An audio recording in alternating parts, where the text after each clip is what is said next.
Welcome back to Pokemon Episode Summaries. Today, I'll be doing episode 288, the Lotao Lowdown. The episode begins with Ash having changed into his bathing suit, and therefore jumping into a nearby lake that Ash and the gang had stumbled across, and May, Max, and Brock all change into their bathing suits as well, with May and Max jumping into the lake with Ash's Pikachu. While May and Max splash each other, with Max doing most of the splashing, and May basically being the victim, Ash swam around with Pikachu on his head. As for Brock, he hadn't jumped in yet, as he was first doing some exercises on a rock to prepare himself to swim. He wanted to go in carefully and slowly, so he started by placing nearly a foot in the water, but he tripped off the rock he was on and fell in, causing Ash and the gang to laugh at him as some red eyes watched from underneath the water. Ooh, creepy. It was even creepier because more red eyes appeared underwater as Brock began to float on his back, trying to relax. As Ash and the gang all had fun in the water, Pikachu then noticed that these red eyes belonged to several lily pads as they all began floating towards Ash and the gang, and Pikachu alerted Ash and the gang toward this sight, which made May scared as she screamed, wondering how all these fucking lily pads were coming towards them at the same time. The screams were so loud, anyone throughout the forest, and perhaps even back in Petalburg Woods, could hear her. These screams certainly don't calm down the rest of the gang, as they all get frightened at these lily pads, and Ash suggests that they should all head for the shore to safety. But as they were swimming away, Max was suddenly pulled underwater, seemingly by one of these lily pads, and soon enough, May was the second one to be pulled under, followed by Brock, and then Ash last. When they were all pulled down, Ash and the gang then noticed that the lily pads were actually all Pokemon, and there were hundreds of them, all staring at them happily, making Ash and the gang happy as they realized that these Pokemon were friendly and weren't trying to harm them at all. Ash took particular interest in one that was staring at him, but then the hundreds of Lotad all began to gather underneath Ash and the gang, and with all of their might combined, they were able to catapult Ash and the gang back onto shore, out of the water, making them all fall on top of each other. May was annoyed, as she was now in pain, while Max, on the other hand, was extremely excited, claiming that the Pokemon that they saw were called Lotad, as he had researched them before, and Ash confirms this by scanning the Lotad with his Pokedex when the Lotad joined them on shore, leaping out of the water themselves. May did admit that the Lotad looked kinda cute, but she was frightened by the sheer amount of them as they were all crowding around on shore, believing that they may have been planning to do something to Ash and the gang, as she hid behind Max for cover, though Max and Ash both assured her, along with Brock reassuring her as well, that the Lotad appeared friendly, and they probably just wanted to play, since they likely wouldn't have come onto the shore unless they wanted to play. The Lotad were confirmed to be nice, as Ash and the gang then watched as they all rose up onto their back feet, and each launched a water gun high into the air, creating a beautiful drizzle that rained down, and acted as a greeting from the Lotad to Ash and the gang, welcoming them to the lake. Max was surprised by this, as he claimed that through his research he had found out that Lotad couldn't normally use water gun. Brock was intrigued by this as well, so he analyzed all the Lotad, and spotted one that could only get its water gun to go inches from its mouth, not up to the sky like the rest of them. Brock then became even more interested in this Lotad who couldn't use a full water gun. When everyone else stopped using their water guns and the drizzle stopped, the Lotad was still trying to fire its own, to barely any avail, leaving even May surprised. So Brock decided to go up to it to see what was wrong with it, only for the Lotad's water gun to suddenly work, and it was a full force one, smashing Brock in the face. Just then, a girl showed up, a girl that was a child, so, even this one was off limits for Brock, and she instantly questioned what the fuck Ash and the gang were doing with the Lotad, leading Ash to explain that they were merely just taking a break in the lake, and then the Lotads just showed up and threw them out. This leads the girl to get angry, as she states that Ash and the gang weren't allowed in the lake, as the lake was Lotad's property, as well as hers, and they were trespassing. And she demands that Ash and the gang leave with her so that she could take them to their punishment for trespassing. Brock questions what this punishment would be, and the girl angrily clarifies that it would be a very, very serious lecture, making Ash and the gang terrified, as the girl insists that they had to come along, leading May to comment that the girl was almost as bossy as Max, making him pissed off.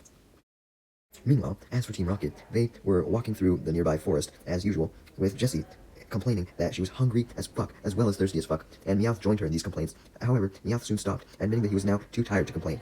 Jessie then tries to take her mind off of her hunger and thirst, as she questions if they were almost at the end of the forest, and perhaps near civilization, where they could get some food and water. However, Meowth stated his doubts, since he recognized the part of the forest they were currently walking through, which meant they were lost. Suddenly, James collapsed. Jessie and Meowth beg him to get up. However, James claims that this was the end for him. He was too exhausted, and he couldn't go on, and begged Jessie and Meowth to try and save themselves and go on without him. Jessie and Meowth began to cry, not wanting James to die so much that they said that they'd be willing to sacrifice any water that they found and give it to him just to save his life. Yeah, I don't know about that. But that didn't matter anyways, because they didn't find any water, so I guess James was gonna fucking die, right? But right before James passed out and died, he suddenly noticed a single berry on a nearby tree. He initially thought it was a tomato, but nope, it was a tomato berry. He wanted to get it, but he was too fucking exhausted, so he just lied there, alerting Jessie and Meowth to it, hoping that they would share it with him. However, much to James's annoyance, it seemed that Jessie and Meowth didn't actually care about James that much, as they were too occupied with themselves, and began fighting over the tomato berry, with each of them wanting to take the full thing. Eventually, they both tried to take it from each other by forcibly grabbing it with their mouths, so that they could literally snatch it so that the other person couldn't get it, but as soon as they ended up both taking a bite of the berry turned out to be an extremely hot and spicy one, and they literally started breathing out fire. all throughout the forest as the fire was released onto the trees. As Jesse and Meowth were screaming in pain due to the fire that they were literally breathing out of their mouths, James just lied on the ground and Wobbuffet forcibly popped out his Pokeball, forcing Jessie to recall it as soon as she recovered from the hot fire. We then see the outside of a flower shop on a hill that had some irrigation pipes next to it, as we then go inside the flower shop to see Ash and the gang having been taken to the shop by the girl. And they were all immediately greeted by one of the girl's sisters, Nicole, who happened to own the flower shop along with another sister.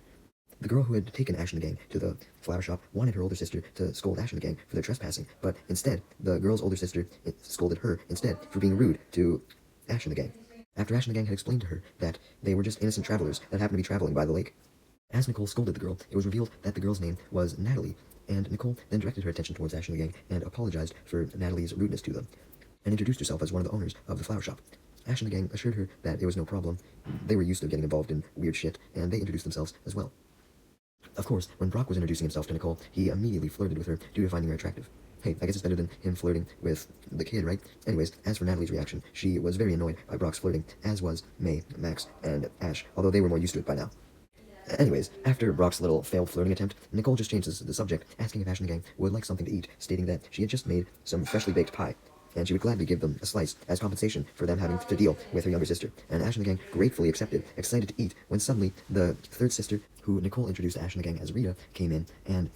held up a Whalmer pail that she used to water the flowers that they grew to sell at the shop, and warned Nicole that it had sprung another leak as usual. And to make matters worse, the irrigation pipes that were by the flower shop began leaking as well. Upon seeing Rita, Brock was in awe at the fact that there were two beautiful sisters in the same family, and he proceeded to flirt with Rita as well. Although, he quickly got pulled away by Natalie, who acted jealous, complaining that if Brock was going to compliment her two sisters, she should have been complimented as well. And tries to pull Brock away from Rita, saying that he didn't have a chance with either Rita or Nicole, leading Nicole to laugh, and Rita to also laugh, stating the relatively obvious assumption that Natalie was jealous because she liked Brock. Which surprises May, as she comments how lucky Brock was to actually have someone that could be interested in him. No, Brock, don't fall for it, dude. She's a kid. Anyways, Brock must have known this, because he tried to ignore Natalie, and Natalie tried to deny that she liked Brock, simply just laughing it off, thinking her sisters were joking, or at least acting that way. Nicole then changes the subject back to the topic of the food, as she asks Natalie to help prepare the food, as May gets excited, as she was actually the hungriest out of all of Ash and the gang. The shop apparently had a fucking dining area in it because the shop was so big, and Ash and the gang then began eating there when the pie was prepared. Even more than they were expecting even though they were initially only offered a slice, since Rita was back, she could help make extra pie. So yeah, Ash and the gang were chowing down, and they thought the pie was absolutely delicious, leading the three sisters to explain why. With the main reason being the main ingredient of the pies being fresh orange berries, which were grown in the garden by their flower shop, with Rita explaining that the goal of the three sisters was to grow the best flowers and berries to sell. Reasoning that the flowers and berries were so good because of the climate that the area experienced. So yeah, that the climate was what made the berries and flowers grow so well. Ash and the gang wanted to see the garden where these berries and flowers grew, so they requested to see it, and Rita and Nicole accepted. As for Natalie, well, she was explaining to Brock how she had just made a whole mountain of orangeberry pies just for him, and hoped that he would enjoy it all for just himself. But when Brock saw this mountain of pie, he began drooling, as he obviously wanted to eat it, but he really questioned if he would be able to eat it. So he simply just thanked Natalie, stating that he would eat it later, trying his best not to sound rude. Though he didn't want to sound too grateful either, because, don't want to get outed as a pedo, do you, Brock? Anyways, everyone then went outside to see the garden of berries and flowers, and as soon as May got outside, she immediately complimented how fresh the air was, and how relaxing the breeze was, realizing the perfect growing conditions that the sisters mentioned. Since the breeze was so relaxing, Ash decided to let his Pokemon out for a while so they could enjoy it, as he sent out his Trico and Tailo. Brock and May followed as well, sending out their Pokemon, being Brock's Fortress and May's Torchic. Trico immediately went up to go relax in a tree, while Pikachu, Fortress, Torchic, and Tailo played with each other. While the Pokemon were playing, noticing that Ash and the gang seemed pretty content, Rita and Nicole asked if Ash and the gang still wanted to see the garden, which they confirmed. So Ash, May, and Max began walking over there, while Brock was having difficulty due to how stuffed he was from eating all that shit, because Natalie had forced him to. So this meant that Natalie dragged him along with her, so that he could move faster. So much like how he got dragged away by Misty back in the original series, now he was being dragged to a garden by Natalie. Upon making it to the garden, Ash and the gang saw many beautiful flowers and trees with a variety of different berries, leading May to compliment the size of the garden. Nicole then goes into depth on the three main types of berries in the garden, being an orangeberry, which restored Pokemon health in terms of battle strength, a Pekka berry, which restored Pokemon poison, and also a tomato berry. After hearing about the positive effects on Pokemon that the Orange Berry and Pekka Berry had, Ash instantly went to go pick the Tomato Berry, assuming that it would also be beneficial. But is stopped by Nicole, who warns Ash that although the Tomato Berry did have a generally positive effect on Pokemon, if Ash were to accidentally eat it, then he would end up breathing fire because the berry was so hot. And added that none of the berries they grew were meant to be consumed by humans, really, although the Orange Berry and Pekka Berry wouldn't really harm humans, so that's why she didn't say anything. But she did clarify that basically the berries had numerous effects on Pokemon, aside from restoring their HP and poison and all that, as they were also said to help strengthen a Pokemon's friendship levels, or how easy it was to befriend them, and could also help boost a Pokemon's overall power level. Ash and the gang were shocked by this,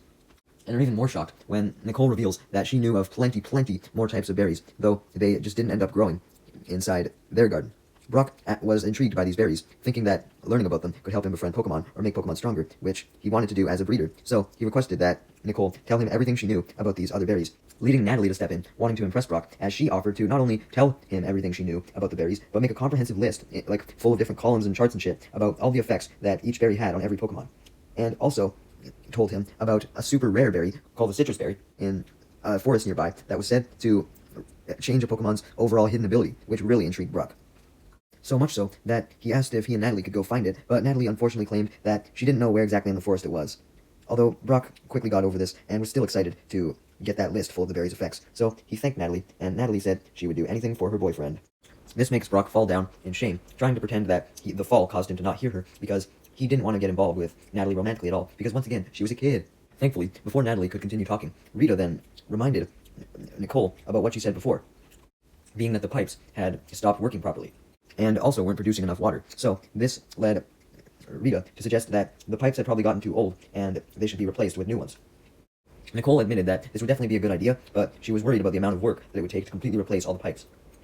In a Deus Ex Machina moment, though, Ash and the gang then spotted all the Lotad from earlier coming towards the garden, carrying water in the lily pads on their heads, and they soon began to pour it on all of the berry trees and flowers to provide water.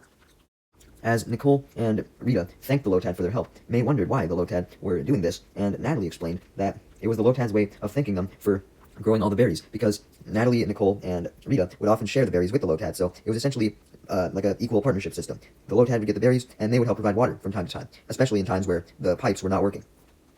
Just then, the Lotad began providing even more water by using Water Gun, and Max questioned how the Lotad were able to learn Water Gun when they normally couldn't, finally hoping to get an answer to this question, and Nicole explained that they were special Lotad, different from the average ones that you would find in the wild. Why were they special, you may ask? Well, we have no fucking clue. Apparently, it's just a mystery in the world of Pokemon. I'm serious, they gave no other explanation. They're just like, well, they're special Lotad. Alright then, hopefully we get an answer later, but that's all we have now. Anyways, Ash got inspired by seeing all the Lotad water, and suggested that they could help hand water with some Whalmer watering cans as well. So, May and Brock and Max agreed to help Ash, and the four of them helped out the Lotad watering, with Brock agreeing even more excitedly than May and Max, since he still wanted to impress Rita and Nicole. Meanwhile, as for Team Rocket, thankfully, especially for Jessie and Meowth, due to their flaming mouths, they had been able to find a nearby lake, presumably the one that Ash and the gang were at before, and they took a long drink from it, with James coming up for air first, happily exclaiming that he felt super refreshed now, and that the water was delicious, and asked Jessie and Meowth if they liked it. Just then, Jessie and Meowth finally raised their heads from the water, and they annoyedly tell James to stop fucking talking to them, because they were super busy washing out their mouths from all of the flames that they had to endure, and it was shown that they were still feeling the effects, as they were now left with orange mouths, thanks to the fire and the overall spiciness, and they yell at James for forgetting about this, leading James to apologize, but rebuttal that he had almost fucking died, so he wasn't really focusing that much on Jessie and Meowth. While he waited for them to finish in the water, he took out the binoculars to spy on the area to see if he could find Ash and the gang, and sure enough, he saw them, as they were now at the lake, collecting water so that they could bring it back to the garden.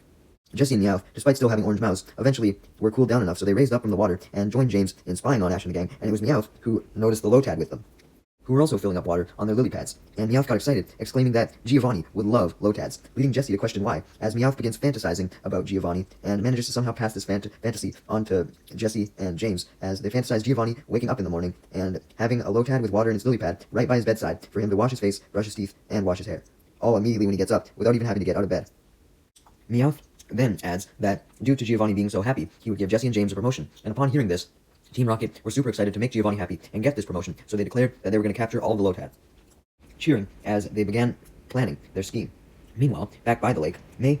Max, and Brock were carrying buckets of water, being followed by the Lotad, who were carrying the water on their lily pads, and Pikachu and Torchic, who were carrying water in a leaf, while Ash led the way, carrying the biggest bucket of water. Eventually, they all arrived back at the garden, and found Nicole and Natalie and Rita trying to fix the irrigation pipes, so Ash joined in to help, while everyone else dropped off all the water, including the Lotad, who went to immediately go water some more berry trees. Moving around in a line formation, with one of them watering, and then moving out of the way, and then the other one would water, and the process would repeat, so on and so forth. However, Pikachu soon took notice, as it pointed toward the Lotad, that the line had stopped moving,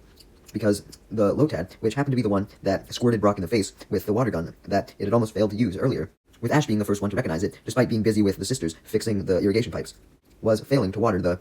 trees.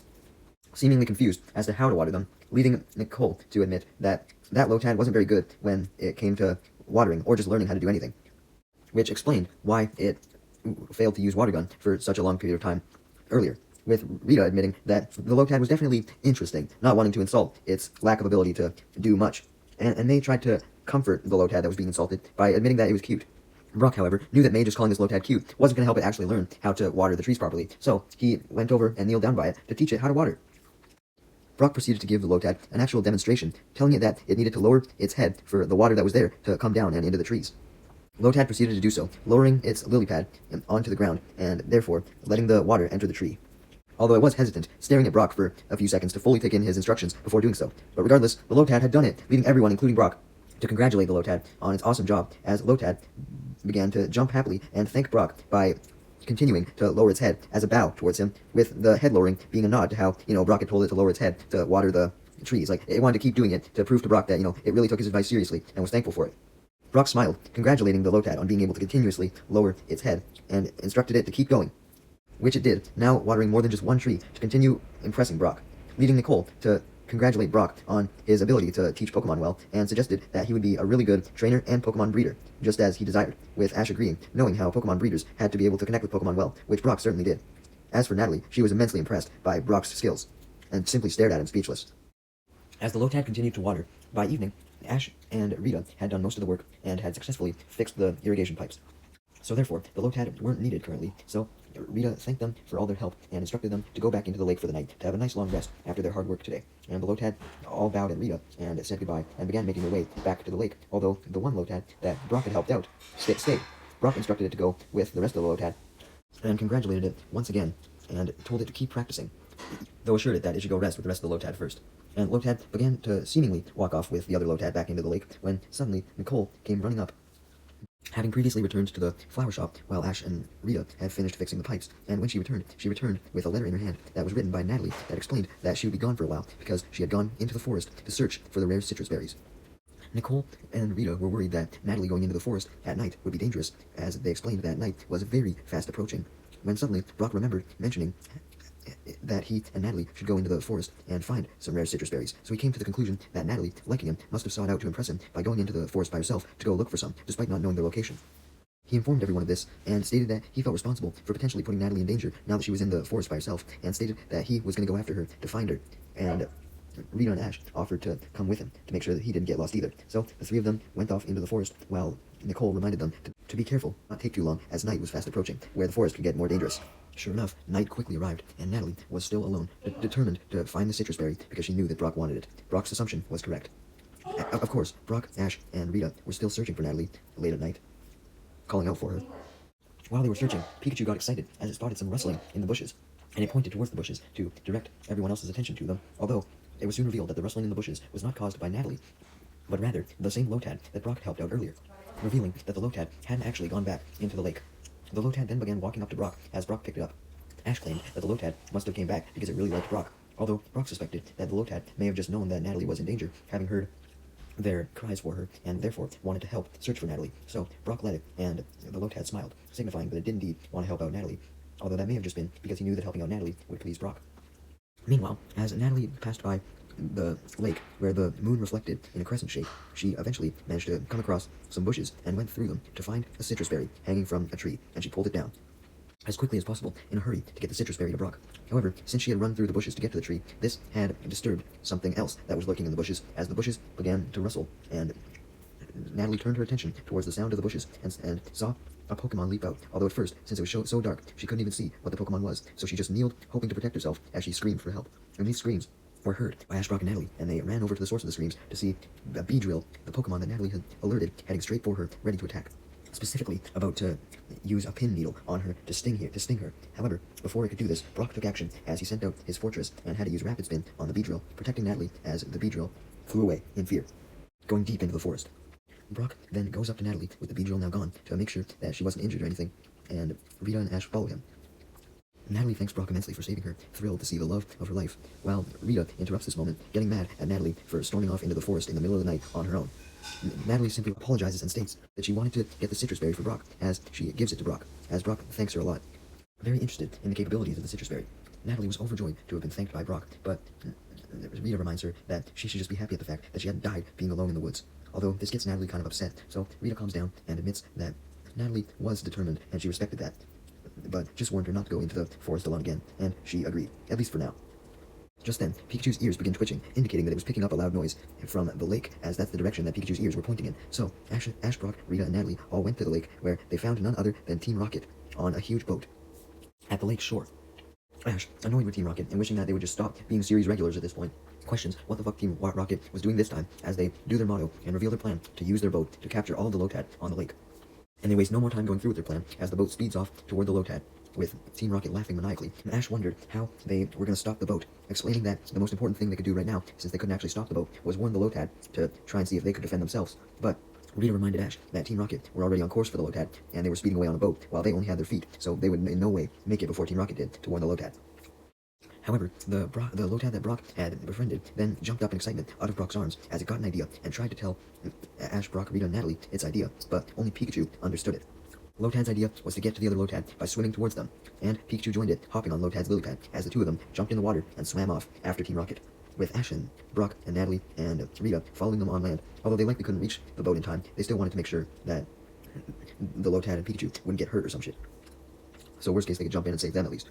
The Lotad that Brock befriended then used a water gun on the water to propel him and Pikachu to make them go faster, since it noticed that Team Rocket was already starting to capture several of the Lotad,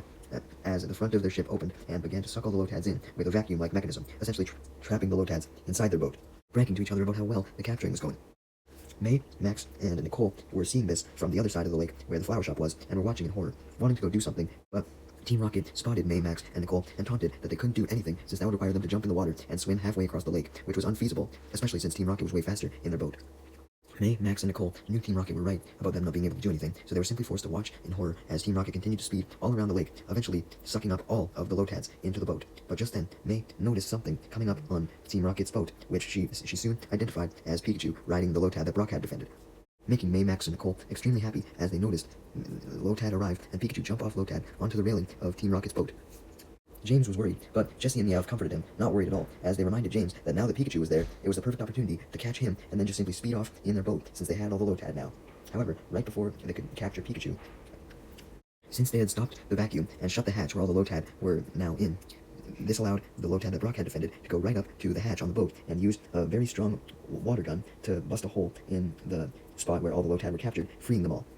leading Team Rocket to watch in horror as all the Lotad escaped. And before Team Rocket could try and recapture them as best they could, it was then that Ash, Brock, Natalie, and Rita then met up with May, Max, and Nicole, having returned to the flower shop because the flower shop was at the end of the lake where they were running, and Ash then ordered Pikachu to use Thunderbolt while Team Rocket were distracted trying to recapture the Lotad, and this Thunderbolt sent Team Rocket blasting off and blew up their ship in the process with a huge explosion. When the ship exploded, Pikachu made sure to hop off the ship and go back onto Lotad's lily pad, and the two of them arrived back on shore by the flower shop. And then Ash and the gang and Rita, Nicole, and Natalie watched as all the Lotad returned safely down into the lake, even the Lotad that Brock had befriended. Everyone was happy to see that the Lotad were safe, and Nicole didn't want to ruin this happy moment, but she still realized that she needed to discipline Natalie a little bit for running off on her own. So she reminded Natalie as gently and nicely as she could not to go off searching for berries on her own again, and Natalie, just as she had to Rita, assured that she would try not to. Ash and the gang then stayed at the flower shop for the night, and in the morning, it was time for them to continue on their journey. So, they began to say goodbye to the three sisters, but not before Natalie gave Brock the comprehensive list of what all the berries did, just as she promised, and Brock thanked her for this. Before Ash and the gang set off, Rita then wished Ash and May luck in their gym battles after they had explained what their goals were, with May even stating that she desired to take on gyms as well, as Professor Birch had suggested her to when he told her to register for the Pokémon League, and Nicole informed them that Rustboro City was not far from here at all. Wow, are we actually going to get to the first gym battle soon? There was one more interruption before Ash and the gang could leave, being the Lotad that Brock had befriended. It saw that Brock was leaving and had come up from the lake to say goodbye to him. However, Max noticed that it wanted something, and seeing its affection towards Brock, suggested that Lotad specifically wanted to join Brock on the journey. Brock excitedly picked it up, honored that Lotad had actually been interested in him the whole time, and not just Natalie. But Brock remembered that the Lotad all helped out Natalie, Rita, and Nicole, so he feared that if he took this Lotad with him, then the garden would suffer. So he made sure to ask Natalie, Rita, and Nicole if taking the Lotad was okay, and sure enough, the sisters were all okay with it, as long as Brock promised to take good care of it, using his Pokemon breeder skills, stating that they believed that Brock could take a better job taking care of Lotad as opposed to them due to his breeding skills. And Brock thanked them for the compliment and thanked them for letting him take Lotad as he excitedly held Lotad up and told him that he was now part of his official Pokemon team, and Lotad smiled excitedly. And with that, Brock continued to carry Lotad as Ash and the gang continued on their journey, now very close to Rustboro City, saying goodbye to Nicole, Natalie, and Rita.